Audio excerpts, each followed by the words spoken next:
My name is Francisco Cortez. I'm a sixth grade teacher at Booker T. Washington, and I'm also the founder and program director of the Light Catchers Society.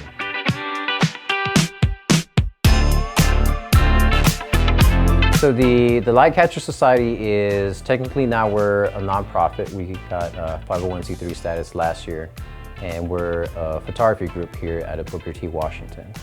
And what it is, it's basically an after-school program of primarily sixth graders over here on the east side that use photography as a way to empower themselves and storytell, the individuals of the community, and at the same time advocate for the community as well.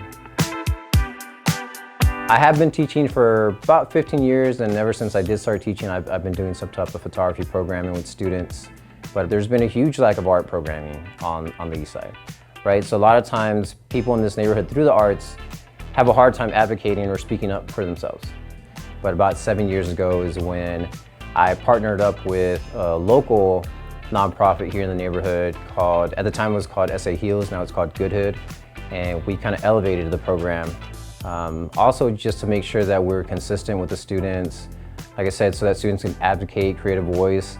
And at the same time, just like with any arts program, be creative and heal at the same time. When you scale up, you lose the effectiveness of a program.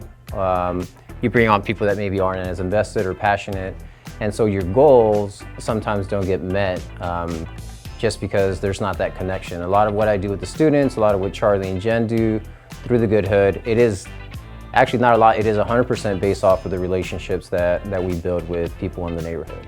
Right, a certain trust has to be built, and then channels and communication truly open up, and then you can affect families or people on an individual basis. The students, usually the way the year works is the first half of the year we're experimenting with photography, learning the digital SLR cameras, very technical stuff. Second half of the year, the kids decide on the social justice topic that affects them directly.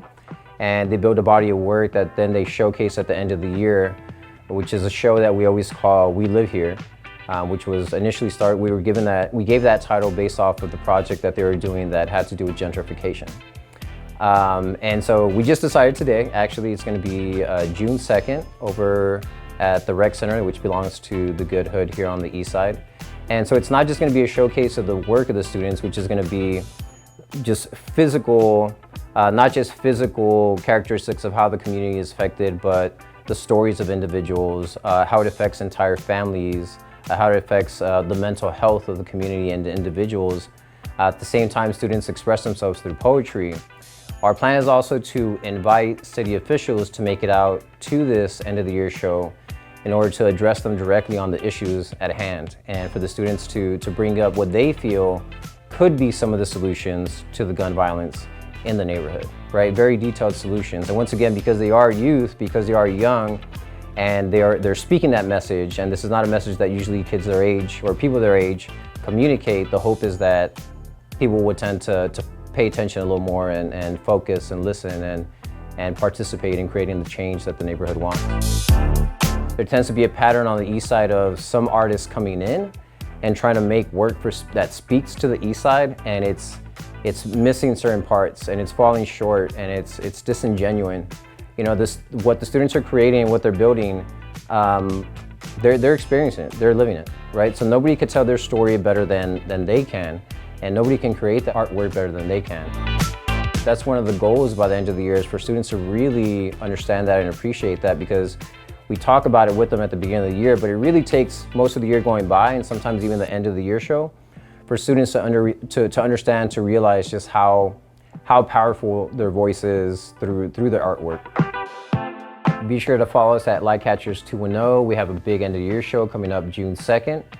We Live Here. It's what the students are going to be working on for about 4 or 5 months. We hope to see people there. We hope to create some change, have some good conversations, and just share the stories and the experience of the students.